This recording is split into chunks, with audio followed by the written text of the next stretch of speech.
If you have not seen this, I'm very excited for the Nintendo Switch 2, and I'm even more excited to bring Borderlands 4 to this incredible, magical machine. This guy replies, Randy, this game better not be $80. Don't take that risk. A lot of gamers aren't gonna pay $80 and feed this notion of constant increase of the price tag. You are the CEO. You have some say with the price when it comes to your publisher. Oh, and this guy decided to respond, A, not my call. B, if you're a real fan, you'll find a way to make it happen. First of all, I think most people covering this might be too scared to say this because this is a guy, he's the CEO of Gearbox. I think some people might be afraid to say this. Fuck right off, brother. Get out of my face. I'll be so real with you. Even if Rockstar said this, I would still feel the same way. You're making Borderlands, bro. Borderlands, I've always thought this, isn't even that good. Here's my stance. If you're gonna raise the prices, just raise the prices. Don't try to, say, oh, it's out of my hands, and if you're a real fan, you'll find a way to buy it.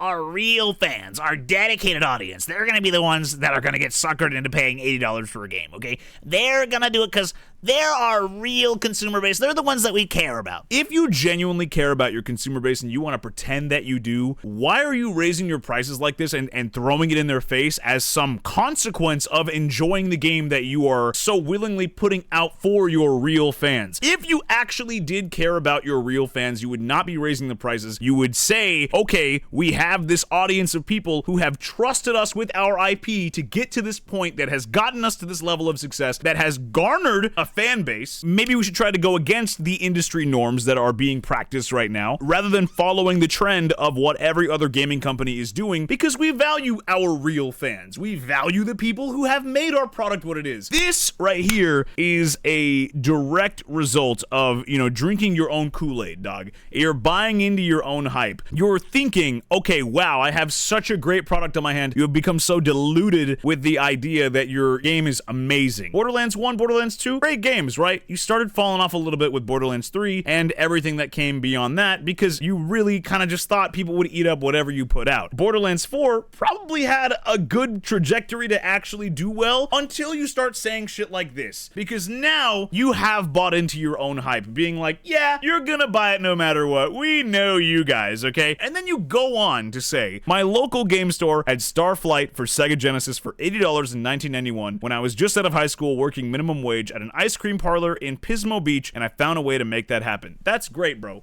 That's great for you. A, we're not in 1991 anymore. Those prices are antiquated. That was a completely different time for gaming, and you know it. You 100% know it. And your development cost is, you're going in your 4th game in a series. You're more than likely using some assets from the previous game that you did. There's no reason to raise your prices other than the fact that other gaming companies are doing the same thing, and you are deciding that you need to do the same thing to also increase your margins for profit. It is entirely greedy. And also, by saying it's not your call, brother, you're literally the CEO. It is quite literally your job to manage these things. At least put some kind of input in. And if you have actually genuinely put in a try to say that things are not going the way that you want, given that you maybe fought to have lower prices, then say that.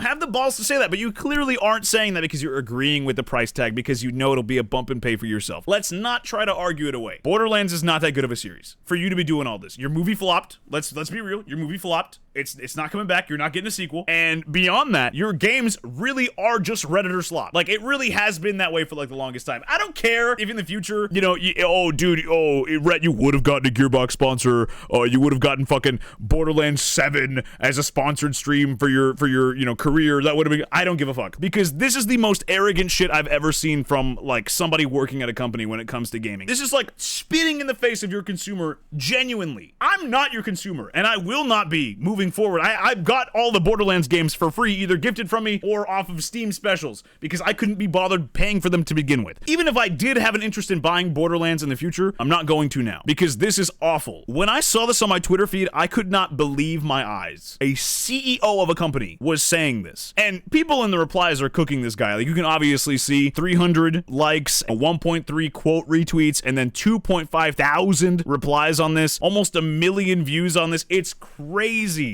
how much this guy's getting cooked right now. Mighty Keep said, implying people aren't real fans if they don't fork over $80 for the game sounds like a Reddit user logic. Come on, man. This is the guy that started the thread originally. He said, bro, you can fuck off, Randy. Real fan. The fuck? I played Borderlands since its release in 2009.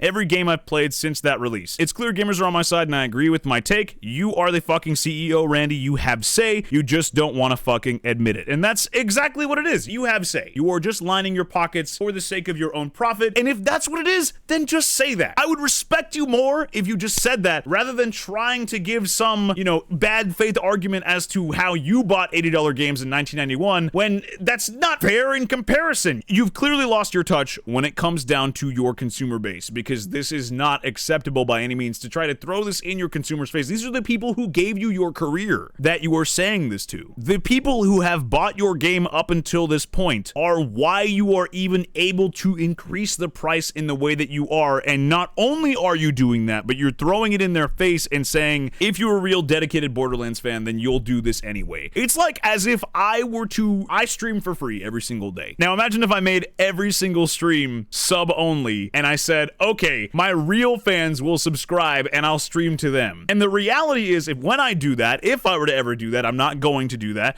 but if that were to happen, I would find out real quick how many real fans I have and how many people actually just fucking hate me for having made that decision. That's what's going to happen with this game. This game's going to launch. Everyone's going to remember this from your decision of posting this when you could have just kept quiet, and now people are not going to buy the game because they have this bad taste in their mouth when you could have just not said anything. This has to be one of the worst CEO replies from recent memory. Bro, what? $80 in 1991 is about $186 today after inflation. That means $80 today would have only been worth $34.35 back then. You were basically spending $200 on an actual physical game. Spending that today for a digital license you don't even own is wild. Kind of cooked on that one, dude. The quick maths. I couldn't do it, but this guy did. I'm glad they did. You know it's bad when the Redditors crawl out of Reddit to bring their everyone disliked fucking Fallout post shit onto Twitter. You know it's bad when Redditors are turning on Borderlands. Borderlands is one of the most Reddit games of all time, and you've suddenly turned your core audience against you, dog. How did you do it? The main thing that I'm wondering is, like, is there no PR training when you're a CEO, or do you just assume that, like, when you're a CEO,